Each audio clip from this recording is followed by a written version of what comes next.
I'm going to show you guys a little something different today.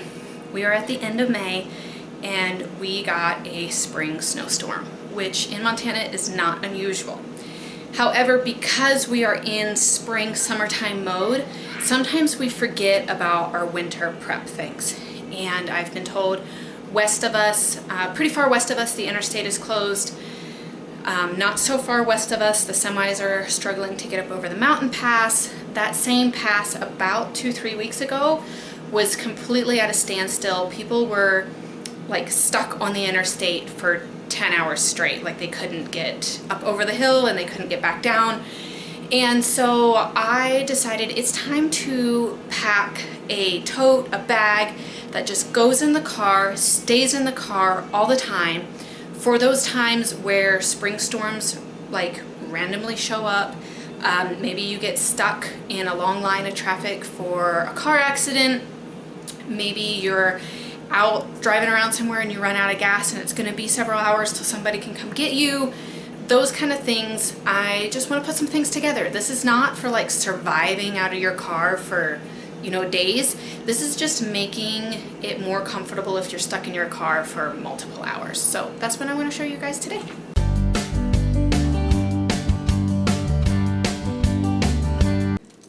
This is what I mean by a spring snowstorm.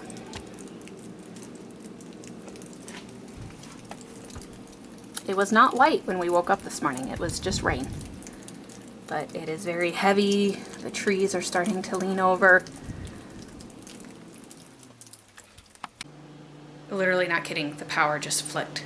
Like it went off and it's back on again, but all the more reason why you need to be prepared in Montana because you never know what you're getting. This is just something that I've kind of been just brainstorming in my head. There's no real rhyme or reason. There's no special formula that I'm following. It's just what makes sense for me and my family. So until I can get an actual tote, I'm just going to end up using a bag like this. And right now I have some, you know, little snacks in here, you know, that kind of a thing. And I'm going to go ahead and add a full freeze-dried meal. Now, without making water hot, this may be a little bit harder, but you could just pour water in here and let it sit for a while. Chances of us needing this is probably slim to none, but I would rather have it than not and wish we did. Along with that, some freeze-dried blueberries and the sausage as some extra protein. This is fully cooked. You can just open it, eat it straight out of the can. Don't even need to add water. So I'm going to throw those in my bag and then have to go back and reorganize it. I'm going to go ahead and fill 4 of these as drinking waters. We always bring water with us. That has just gotten to be something that we're in the habit of doing. We always have water with us whenever we're going, even just to town. We just bring water with us. Montana air is very dry and hot in the summertime. It's pretty much a normal habit. This would just be extras. I am going to go ahead and fill up a big one just in case we would have to use that meal pack. And then this guy I cannot get completely clean inside, so I'm going to fill him and label him as like washing water. If my husband ends up doing any kind of car maintenance and gets dirt and grease on his hands, I always have a little bit of water then that I can just help him kind of wash himself off. This one might kind of sound funny, but this is something that I want.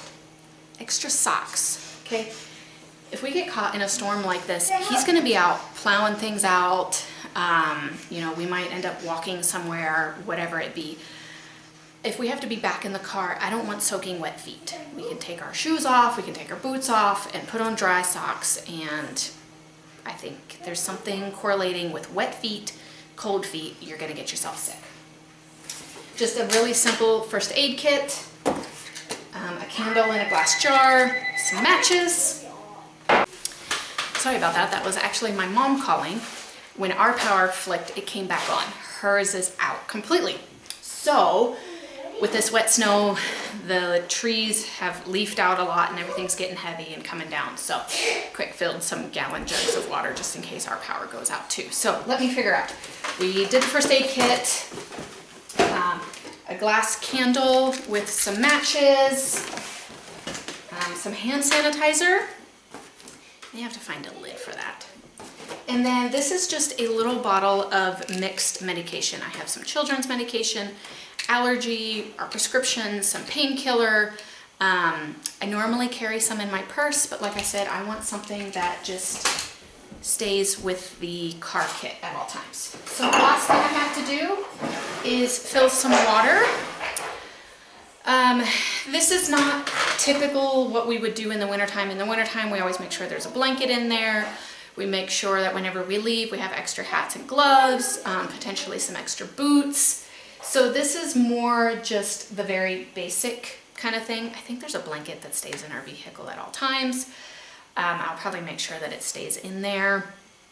I may find some extra sweatshirts because we seem to have an abundance of sweatshirts, and may throw those in a tote as well. This bag is almost full. The last thing that I will talk about is you know, your foods and stuff like that. It's not really recommended that you leave them in heat. You kind of want to leave them in more stable, but because I will probably change this out every few months, I would rather have this in the vehicle and let the vehicle get super hot than not have it in there. And once I get a tote and use this bag, I may keep some of the food in this and kind of fold it up so it's not ever getting the direct sunlight. And if I get a tote and put some sweatshirts in there, I may kind of cover the whole tote, unless I can get a black tote, to just try to avoid the sun getting into the stuff. But I feel much, much better knowing that this will be in our car. And if it's in a tote, if we ever decide to take the pickup, it'll be something super easy we can just grab and put into the pickup instead. So I know this is not typical homesteading information, but this is Montana, and we get storms late in the year in Montana, and road closures can happen at the most bizarre times. So I just want to have things ready because I feel like it's more important to make sure that my family eats than it is just making sure that we're only doing homesteading type of things. So I know it's a little different, but I hope you guys enjoyed it.